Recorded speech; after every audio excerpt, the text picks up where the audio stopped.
어떻게 보면 중국의 가장 전략적 파트너 중에 하나거든요, 저희가. 그러면 저희 같은 경우에서 중국 한중 미로를 통해 경제가 번영하고 선진국으로 진입을 한 거예요. 우리가 이제 그러나 정신에 있어서는 최대 피해자예요.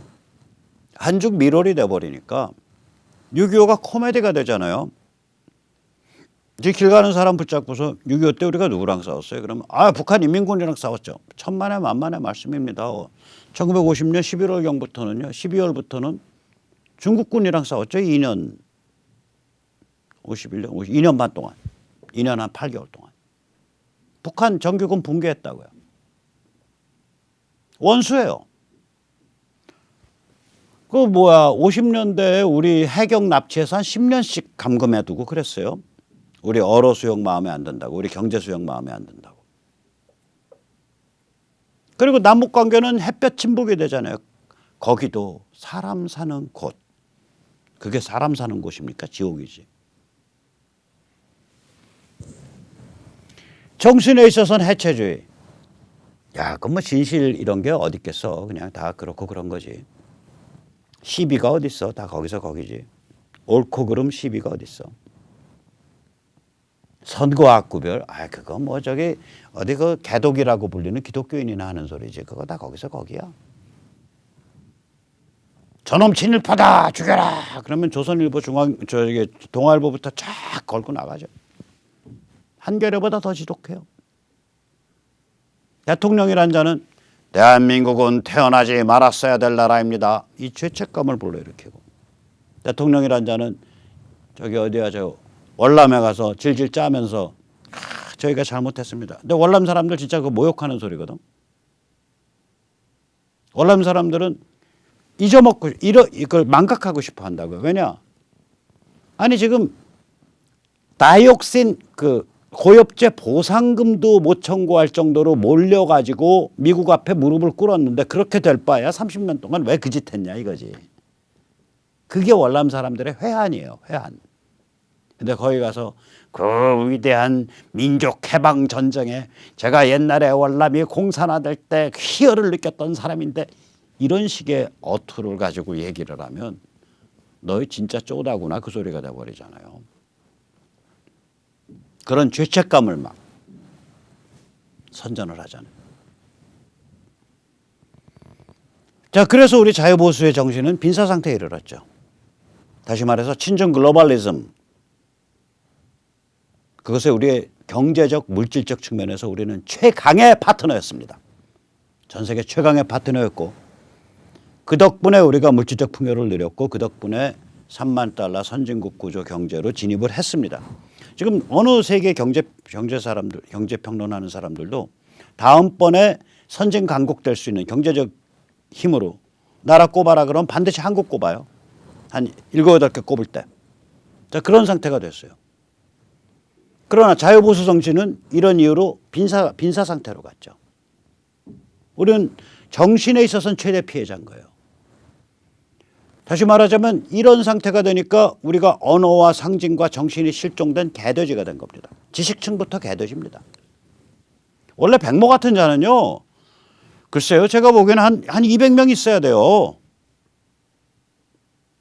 근데 이런 역사나 철학을 같이 엮어가지고 설명하는 사람이 거의 유일하잖아요. 제가 나쁜 말로 진화론, 좀 곱게 표현해서 고일 유학, 특히 분자생 물학에 나온 1990년대 이후의 고일 유학, 이게 대한민국 최고 전문가예요.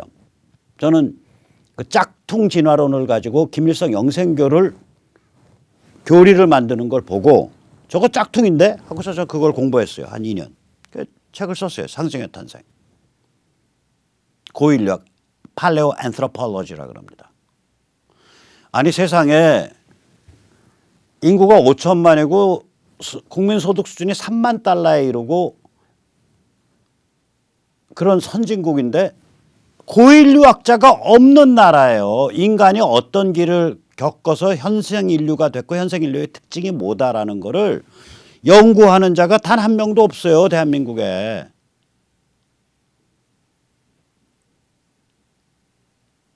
그러니까 황당한 개돼지 상태라니까. 지식층부터 지식 지평이 황무지예요, 황무지. 젊은 분들 열심히 공부하십시오. 제대로 공부하십시오. 그러면 전부 독보적인 비조, 코비자의 그 조상조자, 독보적인 넘버원이 됩니다. 지금 그 공부 그렇게 열심히 하면 학풍과 안 맞아서요. 저기 앞으로 제가 대학에 취직할 때 좀 그 전임 강사 뭐 이런 거 될 때 어차피요 거기 지금 과잉 경쟁이 일어나 있으니까 왕창 어긋나는 거 하시라고 야심을 갖고 25에서 35 사이에 지금 해외 유학 가고 공부하는 학자들, 젊은 학자들 왜 이렇게 간이 쫌팽이만 해? 안 되면은 저기 커피숍에서 바리스타 하면 될 거 아니요. 해외 유학했으니까 영어 잘 되니까 안 되면 번역해서 먹고 살고 안 되면 저기 일반 기업에 가면 될 거 아니에요. 뭐 이렇게 쫌팽이 같이 살아. 한번 배팅해봐. 자유보수의 그 학문 분야로 철학, 역사해석, 정치학, 사회학, 뭐 고인류학 배팅해 보시라고. 다 거기 완전 황무지요. 빈집이요, 빈집. 제 귀신 나오는 소리 하는 저놈들 싹 몰아내고 나면 누가 거기 가서 앉아야 돼? 자, 이런 상태. 우리는 짧게 말해서 우리는 물질에 있어서는 최대 소유자고 정신에 있어서는 최대 피해자입니다. 그러면 트럼프 재임 기간 중에 앞으로 어떤 일이 펼쳐지냐. 중국 제압하고 북한 접수하게 되겠죠. 미국이. 그러면 한국인한테는 이건 무슨 뜻을 가지냐. 첫째, 친중 글로벌리즘을 극복할 수 있는 계기가 옵니다. 그런 상황이 펼쳐졌는데 지금 국민의당 지도부 같은 거 떠받들고 저기 그 조중동 떠받들고 살아야 돼요? 강천석 위원 뭐 이런 사람들 하는 헛소리 떠받들고 살아야 돼요? 천만에. 그 자들 다 끌어내려갖고 밟아버려야죠. 정신적으로는 땅에 묻어버려야죠. 친중 글로벌리즘을 극복하는 계기가 올 수 있습니다. 우리가 어떻게 하냐에 따라서. 두 번째는 북한 주민이 미국과 국제사회의 딱 그 보호막 아래 자유조선을 향해서 자유조선을 형성 발전하도록 우리가 옆에서 돕는 과정을 통해서 우리가 진정한 의미의 새로운 차원의 민족 동질성을 형성해 갈 수 있습니다. 이걸 민간주도 가치 통일이라고 합니다. 앞에 거를 반중 한미 가치 동맹이라고 합니다. 즉 다시 말하자면 트럼프 재임 기간 중에 중국 제압과 북한 접수가 벌어지게 되는데 그때 우리는 뭘 실현할 수 있냐. 저절로는 실현 안 돼요. 똑똑해야 실현됩니다. 우리가 각성해야 실현됩니다. 두 가지 실현할 수 있습니다. 반중 한미 가치 동맹 실현할 수 있고요. 민간주도 가치 통일 실현할 수 있습니다. 이 얘기는 뒤집어 말하면 뭐냐.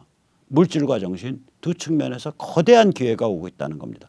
기회를 잡을 거냐 못 잡을 거냐. 잡고 싶으신 분은 우선 백모세는 대출 열심히 공부하십시오.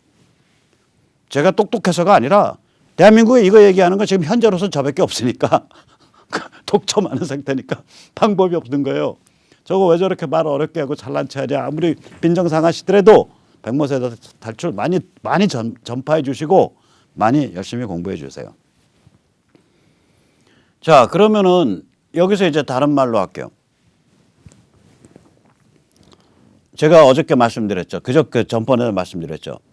이 이른바 보수, 이른바 우판이 하는 자들, 그 제도권에서 좀 뭐 반갑겠다는 자들, 딱 세 가지 얘기하잖아요. 우선 첫째, 문재인과 트럼프가 아삼육이다. 말도 안 되는 소리.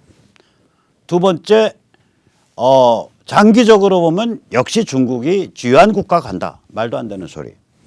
세 번째, 바이든이 당선되는 게 한반도에 유리하다. 말도 안 되는 소리. 이거를 이른바 보수니 이른바 우파를 하는 사람이 막 떠들죠. 뭐 대표적인 사례가 조갑재 대표인데 그건 가서 들어보시면 바로 구역질 나죠. 근데 이제 조갑재 대표는 그래도 고마워요. 떠들어 주니까 정체를 드러내 주니까. 조선일보도 고마워. 정체를 드러내 주니까. 진짜 무서운 자들. 왕년의 총리, 왕년의 어디 원장 뭐 이런 사람들. 국책연구기관에.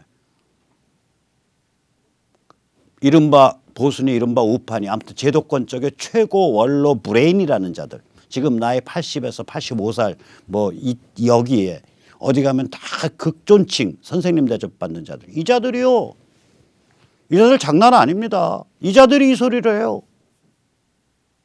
그러면서 이제 뒤에 여기로 나오면 그러기 때문에 바이든이 돼야 되는 이유가 트럼프 같은 양아치 장사꾼이 대통령이 되면 주한미군이 철수되고 어쩌고 저쩌고 웃기는 소리 하지 마십시오. 제가 장담합니다. 주한미군 철수 없습니다. 한국은 예외입니다. 한국은 예외입니다. 왜 예외냐? 한국은 예외적 존재이기 때문입니다. 오늘 그래서 결론이 이겁니다. 우리가 미국 예외주의가 있죠. 아메리칸 익셉셔널리즘. 아메리칸 익셉셔널리즘은 이겁니다. 미국인은 현대 문명의 핵심 가치를 실현한 세계 최강 리더 국가를 생성해야 한다라는 예외적 운명을 타고났다. 이것이 아메리칸 익셉셔널리즘입니다. 국가의 건국 과정부터 현대 문명의 핵심 가치에 따라서 인공적으로 디자인됐잖아요. 그 건국의 아버지들이.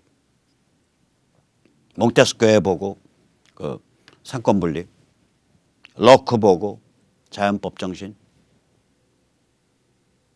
그 당대의 모든 그러니까 이 지중해 라틴 그리스부터 그리스 로마 때부터 축적된 모든 그 이 사상을 다 담고 있는 미국의 그 빛나는 지성들이 국가를 초장부터 디자인한 거라고요.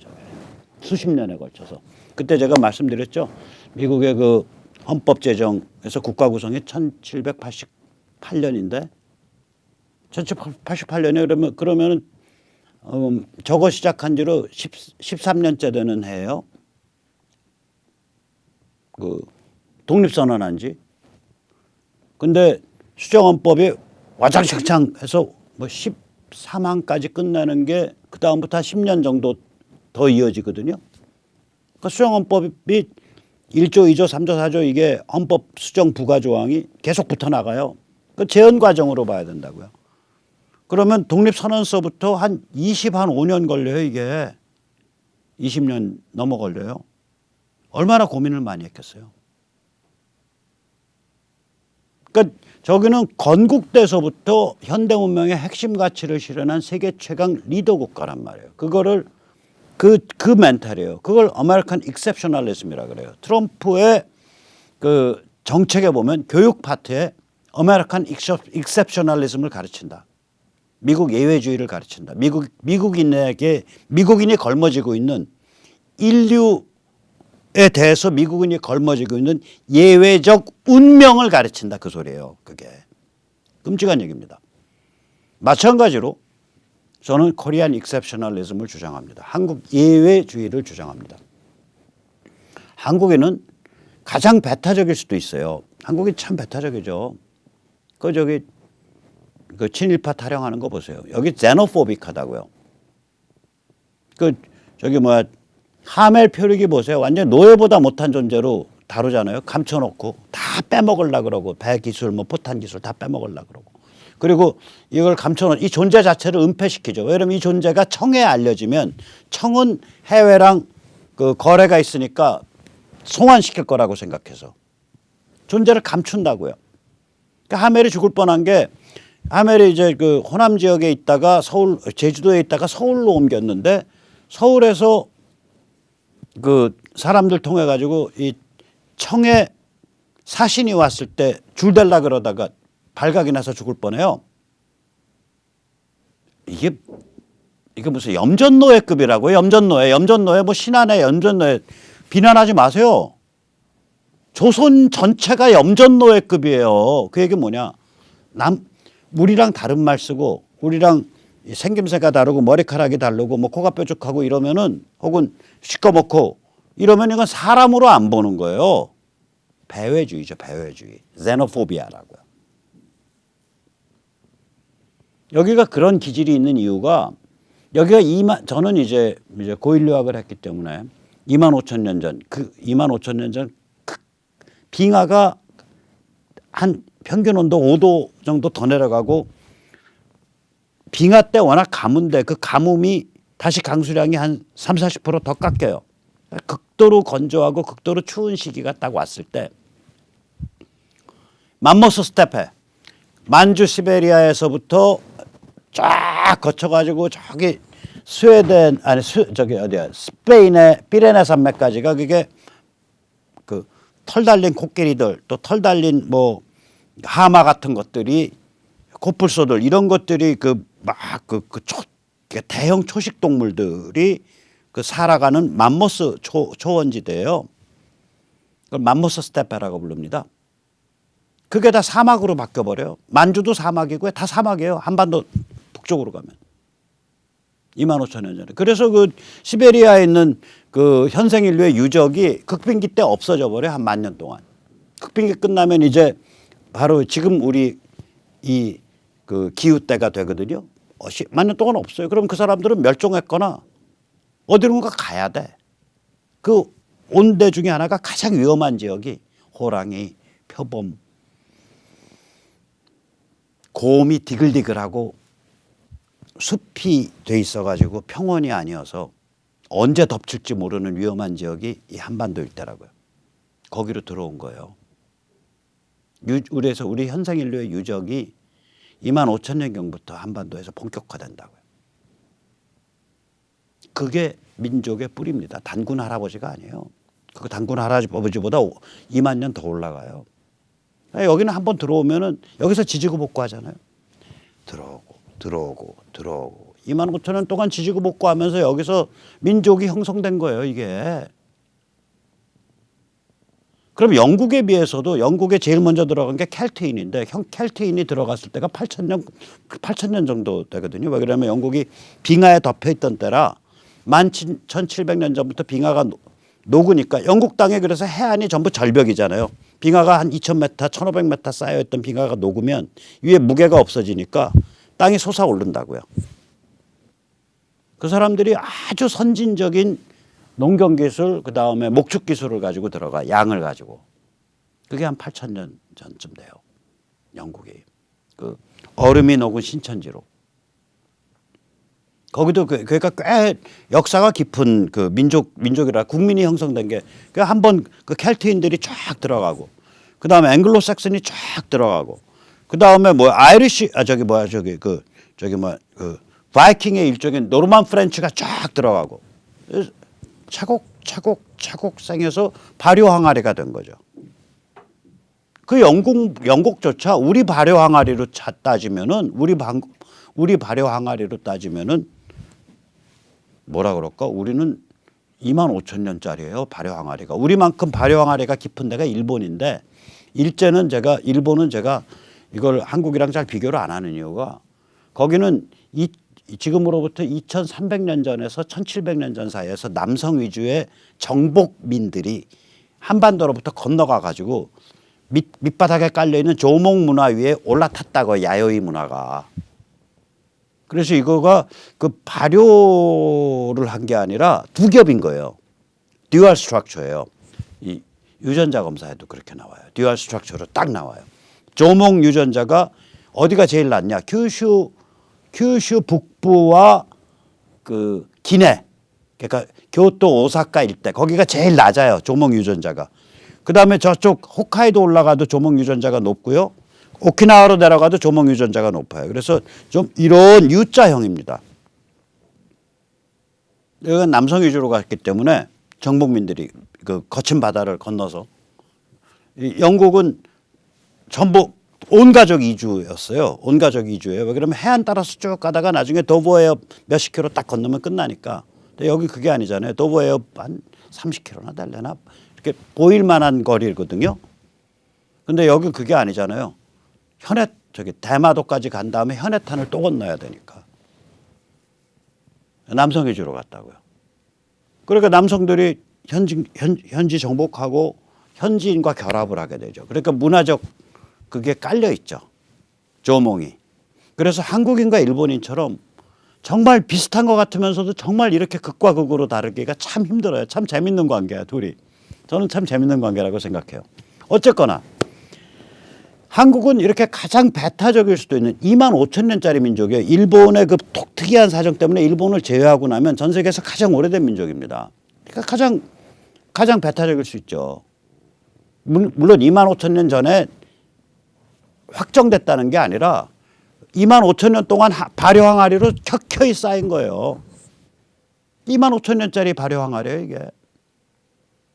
이러한 민족이 현대 문명의 핵심 가치를 DNA에 새겨 넣은 중형이란 얘기는 독일급 8천만이니까 남북 자유국가 연합으로 보면 중형 초강국을 만들어서 중국인 일본인에게 거대한 자극과 영감을 제공해야 한다라는 예외적 운명을 타고났다. 그게 제가 보는 한국인의 한국 예외주의예요. 이거 다시 말해드릴게요. 이미 이거 우리가 2번, 3번 증명했어요. 일단 이 명제 자체가 어디에 들어있는 명제냐. 3.1운동 선언문 한번 보세요. 이 관점 가지고 선언문에 어떻게 쓰여 있나. 한국이 현대 문명을 동아시아에 흡수해서 퍼뜨리는 가장 중요한 징검다리다라가 3.1운동 선언문에 쓰여 있어요. 그리고 여기 이제 우리 시청자님들 중에 이제 그 기독교 많이 믿으시는 분들 많잖아요. 기독교에서 일제시대 때 그 우리 그 신앙인들이 가졌던 개념이 뭐예요? 동방 예루살렘 아니에요. 동방 예루살렘. 주데오 크리스천이티를 유대 기독교 전통을 우리가 소화해서 이거를 아시아 전체에 퍼뜨리는 역할을 타고났다. 이 소리 아니에요. 동방 예루살렘이. 그 얘기랑 뭐가 다르냐. 구조가 같잖아요. 내러티브 구조가 가장 배타적일 수 있는 세계에서 가장 오래된 민족 2만 5천 년짜리 항아리에서 형성된 민족이 현대 문명의 핵심 가치를 자기 DNA에 집어넣어 갖고 그걸 완전히 익혀서 옆에 있는 14억 중국인과 옆에 있는 1억 5, 6천 되는 일본인에게 거대한 자극과 영감을 제공한다. 내러티브 구조가 3.1운동 선언문과 똑같은 거고요. 그 일제시대 때 동방 예루살렘과 똑같은 거예요. 이게 한국인의 예외주의입니다. 한국 예외주의. 코리안 익셉셔널리즘이에요. 우리가 이걸 가르쳐야 돼요. 전교조 거짓말. 그들이 만들어낸 남로당 사관에 의한 종북 사관도 아니에요. 남로당 사관이에요. 그거 정확히 보면. 남로당 사관에 의한 한국사 왜곡. 이거 다 문질러 버리고 이걸 가르쳐야 됩니다. 그래서 제가 하는 말이 우리가 이미 그걸 처음으로 증명한 게 3.1운동 그 안에 뭐 동방 예루살렘까지 포함해서 3.1운동 그 선언 3.1 정신에 이미 들어 있고요. 이걸 증명한 게 6.25 남침 격퇴예요. 결국 우리 뭔데 자유민주주의와 시장제도의 그걸 지켜내기 위한 최전선 방어 최전선을 형성한 야만인들이었다고요. 제가 야만이라고 부르는 이유는 한국인들은 이거 그러니까 저는 야만에 두 얼굴이 있어요. 좋은 얼굴도 있고 나쁜 얼굴도 있어요. 꼭 나쁜 말이 아니에요. 이 고인류학 관점에서 보면 유라시아 온대벨트에서 보통들 농경이 한 9,000년, 10,000년 전에 시작을 해요. 근데 한국인은 3,500년 전에 시작한다고요. 이게 겨울이 너무 혹독해요. 그래서 겨울이 너무 혹독하고 길어갖고 논뼈가 차가운 물에서 자랄 수 있어야 돼요. 그러니까 내한이죠. 그 다음에 논뼈가 서리를 오기 전에 걷어야 돼요. 조생이죠. 논뼈가 조생 내한이 돼요. 그 다음에 겨울이 너무 혹독하고 길어서 그리고 장마가 3달 동안 1,000mm가 쏟아지기 때문에 봄밀 봄벌이는 뿌리가 다 썩어요. 그러면 그 혹독한 그 겨울 동안 땅속에 있다가 그 추운 이른 봄에 싹을 내야 돼요. 그럼 내한이죠. 그래서 언제 걷어야 되냐? 장마 오기 전인 6월 중순까지 걷어야 돼. 그럼 조생이죠.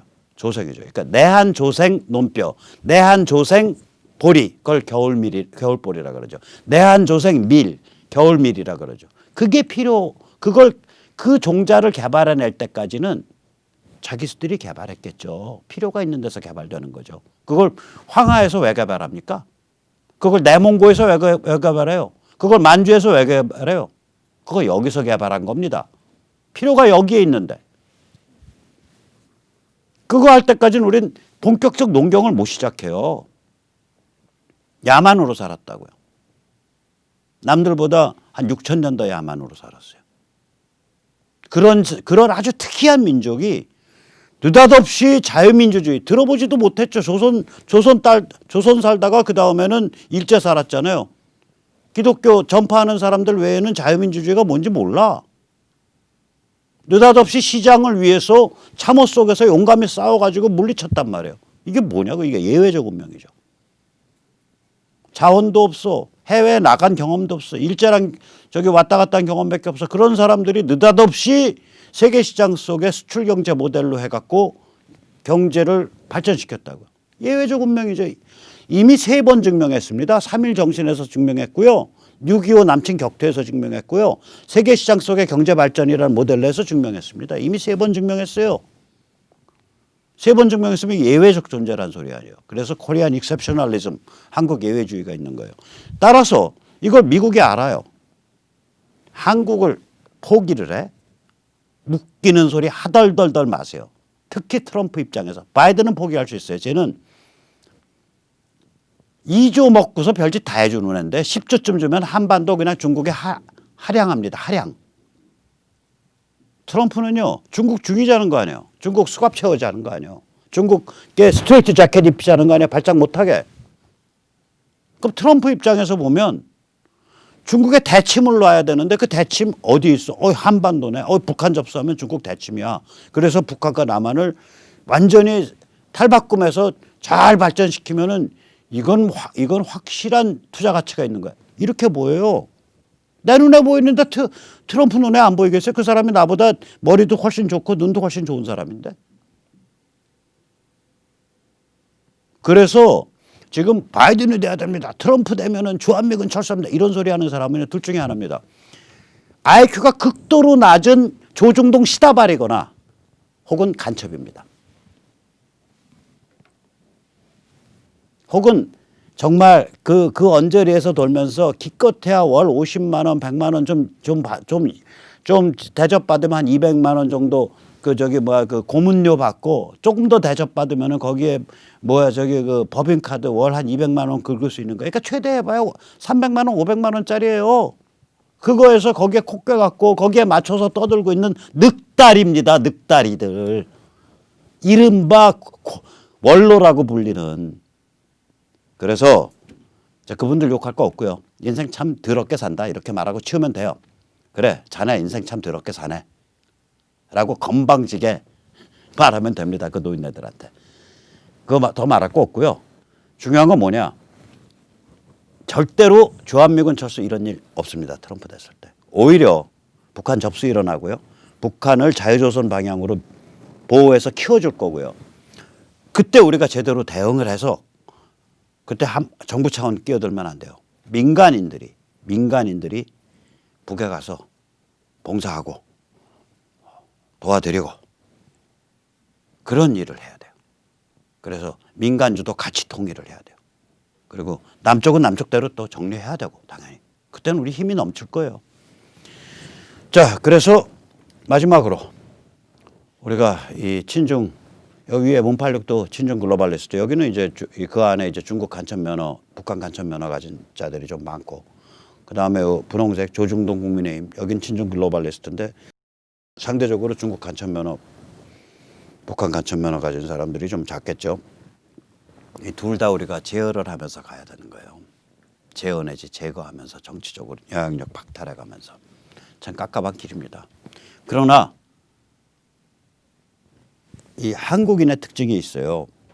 어떤 관념이 형성이 되고 지표가 딱 형성돼서 그거가 못하라고 절감하는 순간 순식간에 몰려가는 그 에너지가 있습니다. 여기가. 저는 그걸 믿고 싶어요. 자, 그 길을 제일 먼저 가서 깃발 꽂는 그 사람들. 실천적 영역에서 땀 흘리면서 지역 자원봉사 활동가 신청받습니다. 010-6368-990 하나입니다. 네, 그럼 오늘 여기까지 모시겠습니다. 감사합니다.